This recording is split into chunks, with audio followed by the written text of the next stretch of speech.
Saul ক্রেসপোর পরে আরও একজন গুরুত্বপূর্ণ খেলোয়াড় ইনজুর্ড ইস্টবেঙ্গলের জন্য। চুপি চুপি নতুন বিদেশিকে সাইন করাচ্ছে কিন্তু ওড়িশা এফসি। তো hello guys, welcome to our channel বাংলাদেশের নতুন ভিডিওতে আপনাদের সবাইকে আরেকবার স্বাগত। আজকে আমি নিয়েছি ইন্ডিয়ান ফুটবল আপডেট 4টি পর্ব। তো চলুন একদম দেরি না করে ভিডিওটা শুরু করা যাক। রয় কৃষ্ণা, যিনি কিনা ওড়িশা দলের একজন অবিচ্ছেদ্য গুরুত্বপূর্ণ ফুটবলার ছিলেন, তিনি কিন্তু এসিএল ইঞ্জুরির জন্য কিন্তু গোটা সিজন থেকে ছিটকে গেছেন। আর তিনি আইএসএলেও ফিরবেন কিনা সেটা নিয়েও কিন্তু যথেষ্ট ডাউট আছে। তো একটা সেন্টার ফরওয়ার্ডের জায়গা কিন্তু ফাঁকা রয়েছে এবং অনেকটা শোনা যাচ্ছিল নাকি ক্লেটন সিলভাকে নিতে পারে, কিন্তু এখন ক্লেটন সিলভার সঙ্গে কিন্তু আরও একজনের নাম কিন্তু জুড়ছে ওড়িশা এফসির ম্যানেজমেন্টের সাথে। তিনি আর কেউ নন, তিনি হচ্ছেন ডোরিয়েলটন কিন্তু লাস্ট সিজনে যদি প্রফেশনাল ফুটবলের কথা বলেন, তো সেক্ষেত্রে লাস্ট সিজনে তিনি কিন্তু ছিলেন অস্কার বুজনের আন্ডারে, এবং সেটাও ছিল বসুন্ধরা কিংসের। সেখানে তিনি কিন্তু লিগ শিরোপা জয়লাভ করেছিলেন। আর তারপর এফসি কাপে কিন্তু খুব একটা ভালো পারফরমেন্স হয়নি, যে কারণে কিন্তু দল তাকে ছেটে ফেলে। এবং বাংলাদেশি যে প্রিমিয়ার লিগ সেটা কিন্তু এখনও শুরু হয়নি, যে কারণে তিনি কিন্তু এখন বর্তমানে ফ্রি এজেন্ট আছে।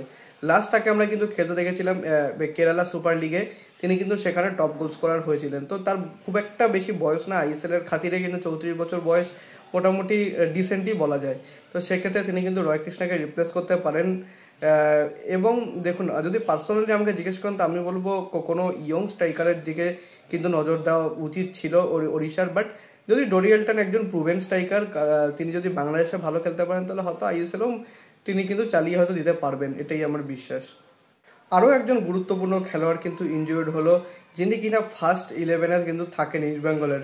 সাউল ক্রেসপো তো অলরেডি মাঠের বাইরে, তার সাথে কিন্তু মোস্ট প্রবলি দিমিত্রি দিয়ামান্তাকোস, তারাও কিন্তু চেন্নাইয়ের ম্যাচে কিন্তু ইনজুরি হয়েছিল, এবং তার কারণে তিনি কিন্তু হয়তো নেক্সট ম্যাচ তিনি কিন্তু মিস করতে চলেছেন, যেটা কিন্তু ইস্টবেঙ্গলের জন্য খারাপ খবর। ইস্টবেঙ্গল কিন্তু বর্তমানে তাদের ফর্মটা হয়তো ফিরে পেয়েছে এখন। এই সময় যদি কোনো খেলোয়াড় যদি তাদের ইনজুরির জন্য বাইরে বেরোয়, তাহলে কিন্তু তাদের ছন্দপতন হতে পারে। তো সেটারই আশঙ্কা কিন্তু কোচ করেছেন। এখন ক্লেটন সিলভার কিন্তু আগের মতো ফর্মটা নেই, যে কারণে কিন্তু দিমিত্রি কিন্তু ডে অ্যান্ড ডে আউট তিনি কিন্তু অ্যাজ এন স্টার্টার হিসাবেই শুরু করছেন প্রতিটি ম্যাচ।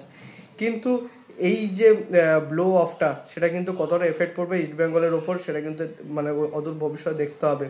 বাট আপনারা কি চান যে জানুয়ারি উইন্ডোতে ক্লেটনকে ছেড়ে দিয়ে নতুন কোনো বিদেশি নেওয়া হোক? সেটা কিন্তু আমাকে অবশ্যই কমেন্টে জানাবেন ইস্টবেঙ্গল ফ্যান্সরা। সো এই অবধি ছিল আজকের আপডেট ভিডিও। যদি ভিডিওটা ভালো লাগে তো ভিডিওটা অবশ্যই লাইক করবেন, চ্যানেলটিকে সাবস্ক্রাইব করে বেল আইকনটা অবশ্যই প্রেস করে দেবেন আমাদের সমস্ত ভিডিওর আপডেট নোটিফিকেশন সবার আগে পাওয়ার জন্য। এছাড়া আপনারা আমাদের সোশ্যাল মিডিয়া হ্যান্ডেল ফলো করতে পারেন, লিঙ্ক আমি ডিসক্রিপশনে ফার্স্ট কমেন্টে দিয়ে রাখবো। সব মেক শিওর ফলো দেন। ছোটোখাটো কিছু আপডেট আমি সেখানেও দেওয়ার চেষ্টা করি। আর দেখা হচ্ছে পরে ভিডিওতে। আপাতত bye bye. Glory man United.